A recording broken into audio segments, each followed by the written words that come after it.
मायाजाल में फंसे नारद जी। एक बार नारद जी को यह अभिमान हो गया कि उसने बढ़कर इस पृथ्वी पर कोई दूसरा भगवान विष्णु का भक्त नहीं है। उनका व्यवहार भी इस भावना से प्रेरित होकर कुछ बदलने लगा। वे भगवान के गुणों का गान करने के साथ साथ अपने सेवा कार्यों का भी वर्णन करने लगे। भगवान से कोई बात छुपी थोड़ी ही रहती है। उन्हें तुरंत इस बात का पता चल गया। वे अपने भक्त का पतन भला कैसे देख सकते थे, इसलिए उन्होंने नारद को इस दुष्प्रवृत्ति से बचाने का निर्णय किया। एक दिन नारद जी और भगवान विष्णु साथ साथ वन में जा रहे थे। अचानक विष्णु जी एक वृक्ष के नीचे थक कर बैठ गए और बोले, भाई नारद जी, हम तो थक गए हैं, प्यास भी लगी है, कहीं से पानी मिल जाए तो लाओ।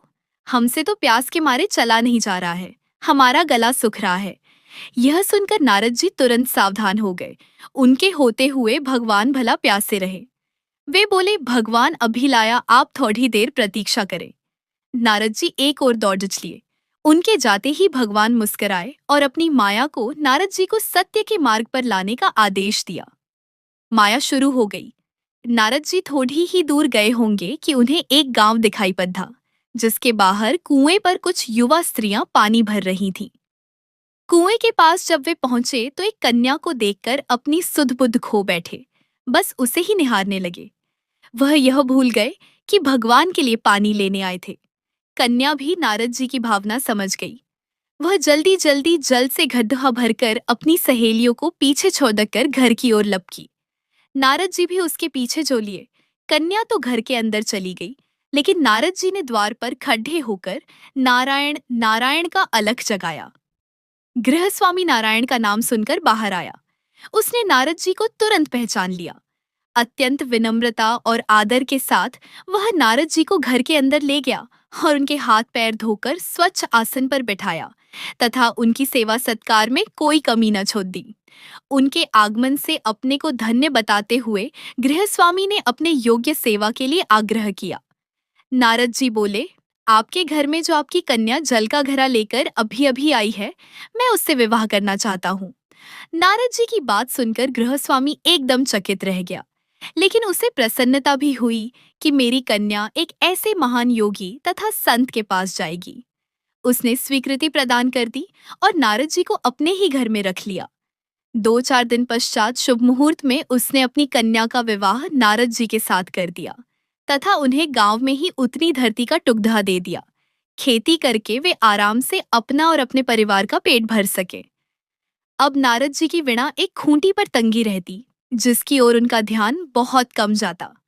अपनी पत्नी के आगे नारायण को वे भूल गए।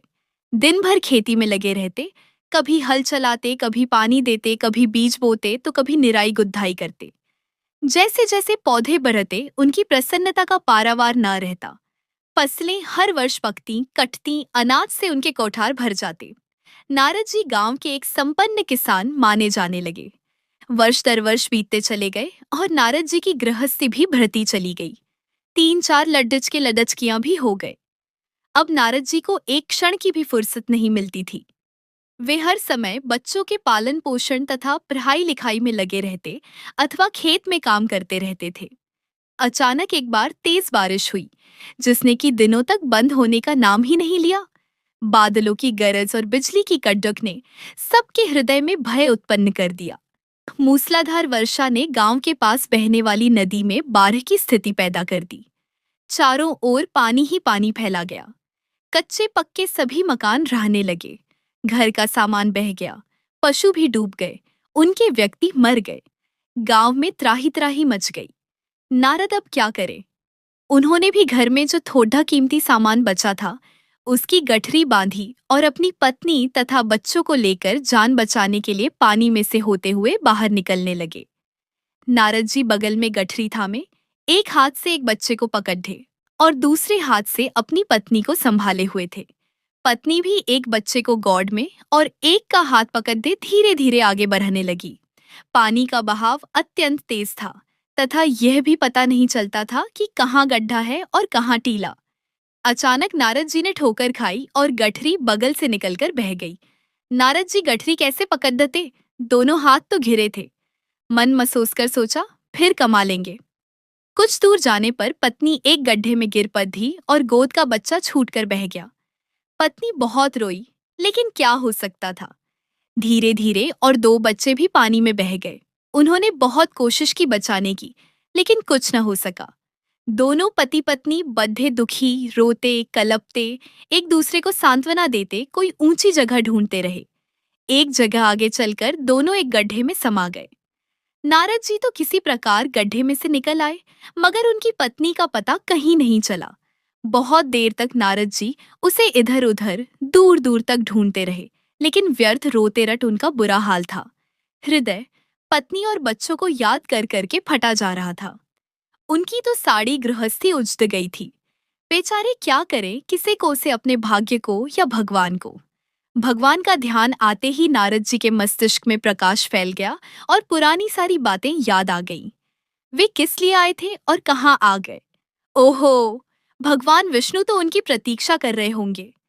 वे तो उनके लिए जल लेने आए थे और यहाँ गृहस्थी बसाकर बैठ गए।